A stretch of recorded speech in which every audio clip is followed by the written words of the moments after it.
Medulla ऑब्लोगाटा। Medulla ऑब्लोगेटा का है, यह एक बेलनाकार रचना है जो पीछे की ओर स्पाइनल कॉर्ड या मेरुरज्जु के रूप में पाया जाता है। स्पाइनल कॉर्ड मस्तिष्क के पिछले सिरे से शुरू होकर रीढ़ की हड्डियों में न्यूरेला कैनाल के अंदर से होता हुआ नीचे की ओर रीढ़ के अंत तक फैला होता है। बताया जा रहा है मेडुला ऑब्लोगेटा जो होता है पिछला मस्तिष्क के पिछला भाग से लेकर मेरुदंड तक फैला होता है। मेडुला में अनेक तंत्रिका केंद्रक होते हैं जो हृदय स्पंदन का, हृदय की धड़कन, रक्तचाप, श्वसन गति की दर को नियंत्रित करते हैं, जैसे खांसना, छींकना, उल्टी करना आदि। ये सभी मेडुला ऑब्लोगाटा के कारण होता है। मेडुला ऑब्लोगाटा में जब परेशानी आता है तो व्यक्ति को उल्टी और धड़कन तेज और श्वसन भी बढ़ जाता है, जब उसका मेडुला ऑब्लोगाटा जो प्रभावित होता है। मस्तिष्क के कार्य क्या हैं? तो मस्तिष्क के कार्य है आवेग ग्रहण करना। मस्तिष्क सभी आवेगी अंगों से आवेगों को ग्रहण करता है। मस्तिष्क में ही ग्रहण किए गए आवेगों का विश्लेषण भी होता है। मस्तिष्क जो होता है आवेग ग्रहण करता है, तो मस्तिष्क सभी संवेगी अंगों से आवेगों को ग्रहण करता है। मस्तिष्क में ही ग्रहण किए गए आवेगों का विश्लेषण भी होता है। दूसरा है ग्रहण किए गए आवेगों की अनुक्रिया। विभिन्न संवेदी अंगों से जो आवेग मस्तिष्क में पहुंचते हैं, विश्लेषण के बाद मस्तिष्क उनकी अनुक्रिया के लिए उचित निर्देश निर्गत करता है। अर्थात यदि किसी भी प्रकार के कांटा चुभ जाए, कोई अंग कट जाए तो उसका निर्देशन मस्तिष्क में जाता है। मस्तिष्क उसका निर्देशन देता है कि हाँ अब वहाँ पर कौन सी क्रिया करनी चाहिए। विभिन्न आवेगों का सह संबंधन करता है। मस्तिष्क को भिन्न भिन्न संवेदी अंगों से एक साथ कई तरह के आवेगों का संकेत प्राप्त होते हैं। मस्तिष्क इन आवेगों को सह संबंधित कर विभिन्न शारीरिक कार्यों का कुशलतापूर्वक समन्वय भी करता है। चौथा नंबर है सूचनाओं का भंडारण करता है। जो हमारा मस्तिष्क होता है सूचनाओं का भंडारण करता है। मानव मस्तिष्क का यह सबसे महत्वपूर्ण कार्य है। मस्तिष्क में विभिन्न सूचनाएं चेतना या ज्ञान के रूप में संचित रहता है, इसलिए मानव मस्तिष्क को चेतना या ज्ञान का भंडार भी कहा जाता है। तो मस्तिष्क को चेतना और ज्ञान का भंडार कहा जाता है क्योंकि शरीर से संबंधित सभी प्रकार की क्रियाओं का नियंत्रण और समन्वय हमारा मस्तिष्क ही करता है और सभी प्रकार की जैविक क्रियाओं को संतुलित भी, समन्वय भी बनाए रखता है। प्रतिवर्ती चाप। प्रतिवर्ती चाप क्या है? न्यूरॉनों में आवेगों का संचारण एक निश्चित पंप में होता है। इस पार्ट को परिपथ प्रत्यावर्ती चाप पथ कहते हैं। इस चाप में निम्नलिखित घटनाएं होती है जो आवेगों के संचालन में भाग लेता है। ये दर्शाया गया है प्रत्यावर्ती चाप को। यहाँ से बताया जाएगा कि एक संवेदी अंग होंगे, एक ग्राही अंग होंगे, एक त्वचा होंगे, एक प्रेरक अंग होंगे, एक आधार जड़ होगा और एक श्वेत पदार्थ धूसर रंग के होंगे और पृष्ठ जड़ होगा, संवेदन मार्ग होगा, ग्राही अंग होगा और ये सभी मिलकर अविवाही अंग का निर्माण करेगा। तो सबसे पहले देखना है यहाँ पर ग्राही अंग यहाँ पर है, ग्राही अंग यहाँ पर, ये दोनों मिलकर ग्राही अंग संवेदनाओं को ग्रहण करेंगे। संवेदना मार्ग है इसमें जाएगा, यहाँ से भी संवेदना मार्ग में इसमें जाएगा। यहाँ के बाद प्रेरक होता है, प्रेरक प्रेरित करता है कि आवेग ज़्यादा गति से जाए। यहाँ पर आधार जड़ होता है और इसमें संवेदनाएं जाती है। संवेदनाएं जाने के बाद इसमें विचार और विमर्श किया जाता है। श्वेत पदार्थ धूसर पदार्थ का होता है। इसमें अविवाही अंग के रूप में इधर भी है और इधर भी है, जो त्वचा हमारा होता है मुख्य रूप से। अब ग्राही अंग या रिसेप्टर्स। ग्राही अंग का इंग्लिश होता है रिसेप्टर्स। ये त्वचा, पेशियां तथा अन्य अंगों में मौजूद रहते हैं। ग्राही अंग विभिन्न प्रकार के उद्दीपनों को ग्रहण करते हैं। ये जो ग्राही अंग होते हैं विभिन्न प्रकार के उद्दीपनों को ग्रहण करते हैं। संवेदना मार्ग।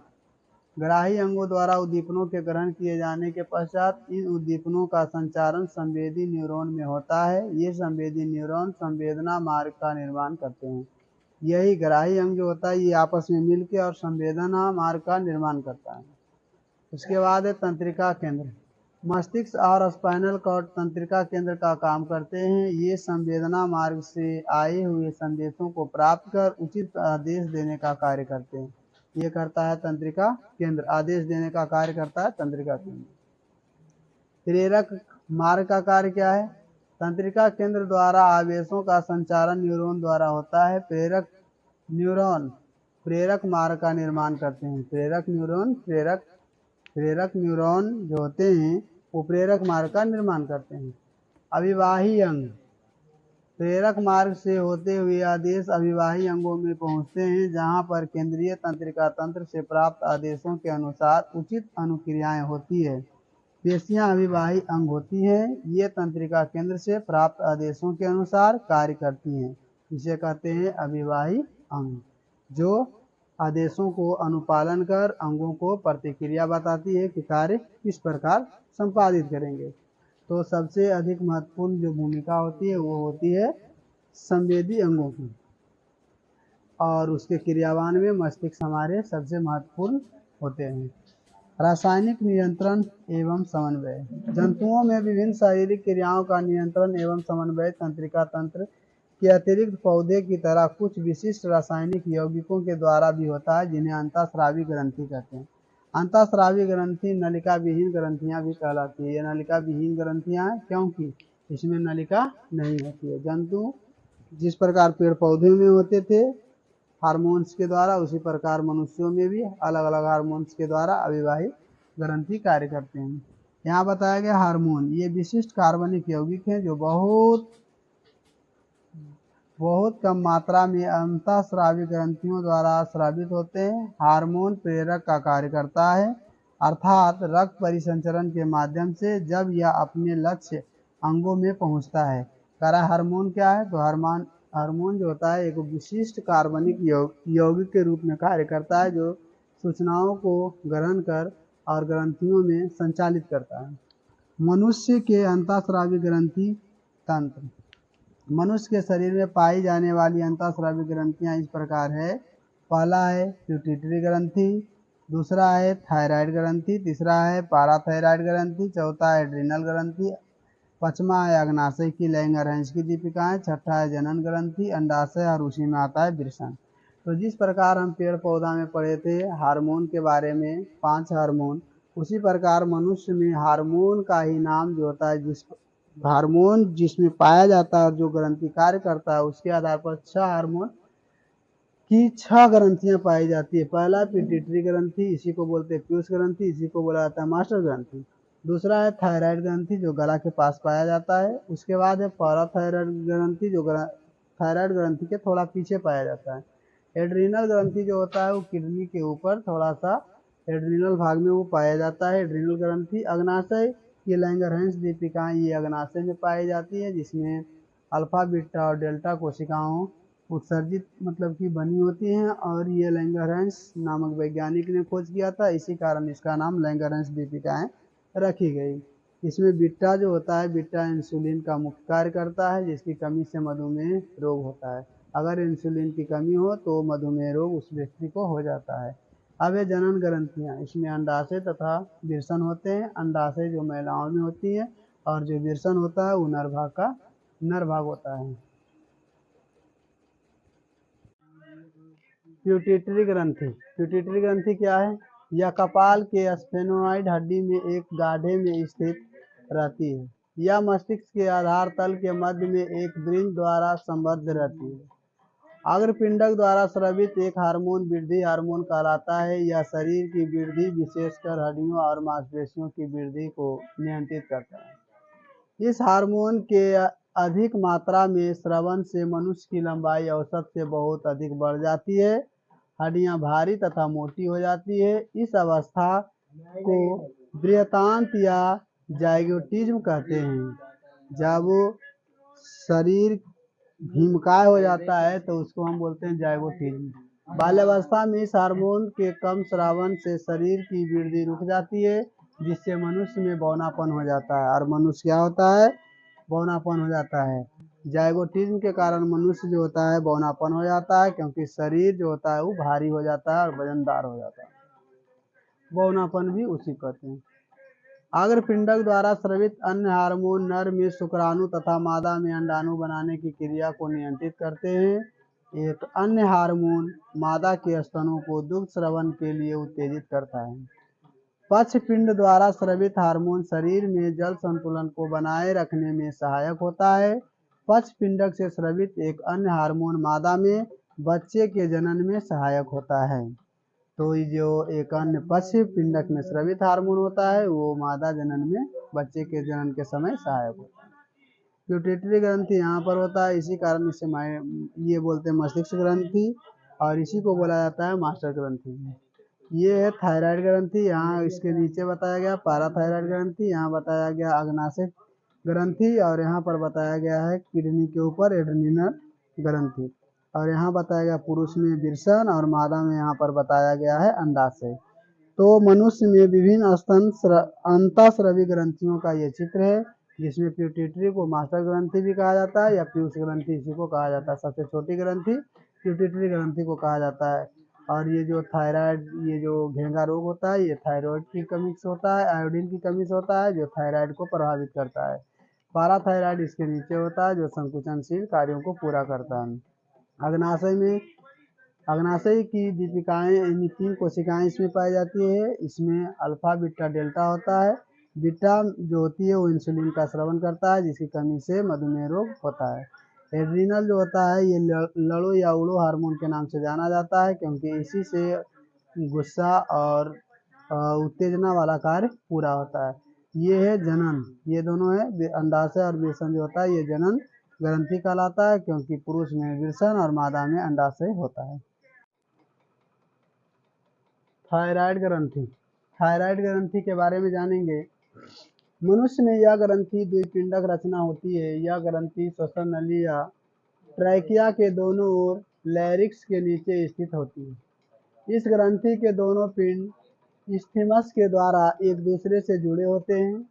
इस ग्रंथि का स्रवन थायरॉक्सिन है। थायरॉक्सिन के संश्लेषण के लिए आयोडीन का होना अनिवार्य है। इस हार्मोन में आयोडीन अधिक मात्रा में रहता है। इस हार्मोन के बनने की गति को बढ़ाने के प्रयास में कभी कभी थायराइड ग्रंथि बढ़ जाती है, जिससे घेंघा रोग हो जाता है, या उसी घेंघा रोग को ही गलकंठ रोग कहते हैं। तो आयोडीन की कमी से घेंघा रोग होता है, आयोडीन की कमी से घेंघा रोग होता है। अब ये पाराथायराइड ग्रंथि, ये मटर की आकृति की पाली युक्त ग्रंथि है। ये थायराइड ग्रंथि है, ग्रंथि के पीछे स्थित रहता है और संयोजी ऊतक के एक संपूर्ण द्वारा उससे अलग रहती है। इसके द्वारा स्रवित हार्मोन रक्त में कैल्शियम की मात्रा का नियंत्रण करते हैं। तो पाराथायराइड जो होता है ये कैल्शियम की मात्रा को नियंत्रित करता है संयोजी ऊतक में, अर्थात यदि ब्लड में कैल्शियम की मात्रा अधिक हो जाएगी तो उससे भी विषाक्त रोग उत्पन्न होते हैं। इसलिए ब्लड में कैल्शियम की मात्रा अधिक ना हो, इसका जो नियंत्रण और समन्वय करता है वो पाराथायराइड ग्रंथि करता है।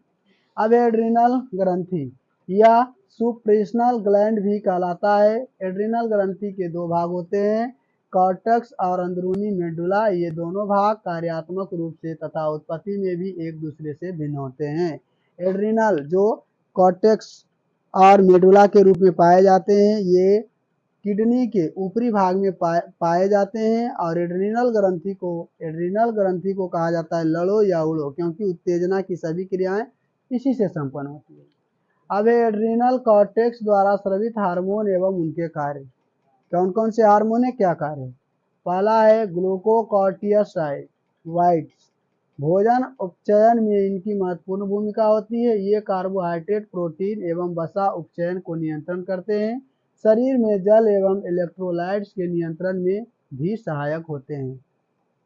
दूसरा है मिनरल कॉर्टिवाइड्स, इसका मुख्य कार्य वृक्क नलिकाओं द्वारा लवण के पुनः अवशोषण एवं शरीर में अन्य लवणों की मात्रा का नियंत्रण करना है। ये शरीर में जल संतुलन को भी नियंत्रित करता है। ये जो है नमे मिनरल कॉर्टिवाइड्स, तो ये जल को भी नियंत्रित करता है। अब है लिंग हार्मोन। लिंग हार्मोन क्या है? तो कह रहा है कि ये हार्मोन पेशीय तथा हड्डियों के परिवर्धन, बाह्य लिंग बालों के आने का प्रतिमान एवं यौन आचरण का नियंत्रण करता है। लिंग हार्मोन जो होता है यौन आचरण को वो नियंत्रित करता है। एड्रीनल मेडुला द्वारा स्रावित हार्मोन एवं उनके कार्य। एड्रीनल ग्रंथि के इस भाग द्वारा निम्नलिखित दो हार्मोन स्रावित होते हैं। पहला है एपिनेफ्रिन। एपिनेफ्रिन का क्या कार्य है? इसे एड्रेनालिन अथवा एड्रीनलिन भी कहते हैं। अत्यधिक शारीरिक एवं मानसिक तनाव, डर, गुस्सा एवं उत्तेजना की स्थिरता में इस हार्मोन का स्राव होता है। एपिनेफ्रिन जो होता है वो कब उत्तेजित होता है? तो जब व्यक्ति को तनाव, मानसिक तनाव या शारीरिक तनाव, डर, गुस्सा, उत्तेजना, ये सब स्थिति में एपिनेफ्रिन हार्मोन जो होता है स्रावित होता है। दूसरा जो है नर एपिनेफ्रिन, ये समान रूप से हृदय पेशियों को उत्तेजनशीलता एवं संकुचनशीलता को तेज करते हैं। परिणाम स्वरूप रक्तचाप बढ़ जाता है। एपिनेफ्रिन रक्त शर्करा की मात्रा को शीघ्रता से बढ़ाता है।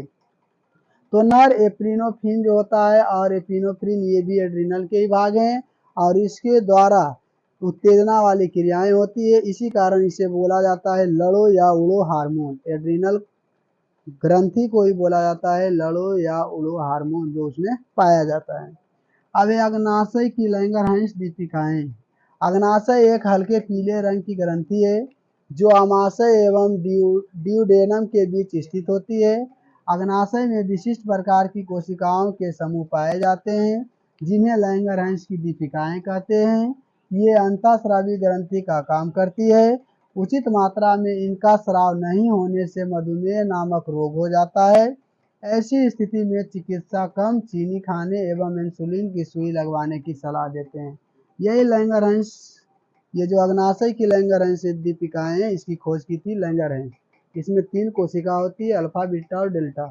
तो अल्फा ग्लूकागोन के लिए होता है, बीटा जो होता है इंसुलिन के लिए होता है। इंसुलिन की यदि कमी होती है तो मधुमेह नामक रोग होता है जिसमें चिकित्सा करता है चीनी खाने से परहेज कराता है और इंसुलिन को वो बार बार सुई लेने के लिए बोलता है तब तक कि इंसुलिन की मात्रा समुचित रूप से ना पूरी हो। जनन ग्रंथि या अंडाशय तथा वृषण। अंडाशय के द्वारा कई हार्मोन का स्राव होता है। बालिकाओं के शरीर में यौवनारंभ में होने वाले सभी परिवर्तन इन हार्मोन के कारण ही होते हैं। अंडाशय द्वारा जो स्रावित हार्मोन होते हैं वो बालिकाओं में यौवनारंभ के लिए महत्वपूर्ण भूमिका निभाते हैं। वृषण जो होते हैं, वृषण द्वारा स्रावित हार्मोन को एंड्रोजेंस कहते हैं। सबसे प्रमुख एंड्रोजन हार्मोन को टेस्टोस्टेरोन कहते हैं। यह हार्मोन पुरुषेचित लैंगिक लक्षणों के परिवर्धन एवं यौन आचरण को प्रेरित करता है। तो जनन ग्रंथियां जो होती है इसके द्वारा ही हम कह सकते हैं कि जो बालिकाएं हैं यौवनारंभ को धारण क्षमता प्रदान कर रही हैं और जो युवक है यानी जो बालक है वो यौवनारंभ का कार्य संपादित करने के लिए तैयार हो रहा है। तो इसमें जनन ग्रंथि महत्वपूर्ण भूमिका निभाती है।